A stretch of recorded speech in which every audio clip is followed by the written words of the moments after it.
Hi guys, அன்றைக்கி ஒரு நாள் நாங்கள் குளத்தூரில் இருக்க ஹெட் அண்ட் ஹெட் அக்வாரியமுக்கு தான் போயிருந்தோம். இந்த ஹெட் அண்ட் ஹெட்டில் அக்வாரியமுக்கு எதுக்கு வந்திருக்குன்னு பார்த்திங்கன்னா, இங்கே நிறைய பேக்கெட் ஃபிஷ்ஷஸ்லாம் விட்டுருப்பாங்க. சரின்னு சொல்லிட்டு நாங்களும் எதாவது வாங்கலான்னு சொல்லிட்டு போனோம். இந்த head and head aquarium already ஒரு வீடியோ மாதிரி போட்டிருப்பேன். அந்த வீடியோ பார்க்கலன்னா நான் டிஸ்கிரிப்ஷனில் கொடுக்குறேன், மறக்காமல் டைம் இருந்தால் செக் பண்ணிக்கோங்க.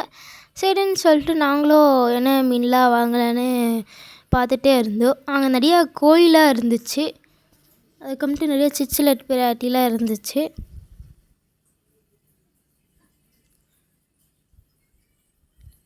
நாங்களும் அப்படியே பார்த்துக்கிட்டே இருந்தோம் என்னென்னலாம் வாங்கலான்னு. இங்கே ப்ரைஸ் கம்மியாக தான் இருக்கும். நீங்கள் குறைச்சி கூட இன்னும் வாங்கிக்கலாம். சரின்னு சொல்லிட்டு நாங்கள் ஃபாக்ஸ் டெயில்ஸு, டெட்ரா, அதுக்கப்புறமேட்டு ஜீப்ரா வாங்கினோம். அவ்வளோதான் மக்களே, இன்றைக்கான வீடியோ. இந்த வீடியோ பிடிச்சிருந்தா மறக்காமல் லைக் பண்ணுங்கள், ஷேர் பண்ணுங்கள், சப்ஸ்கிரைப் பண்ணுங்கள்.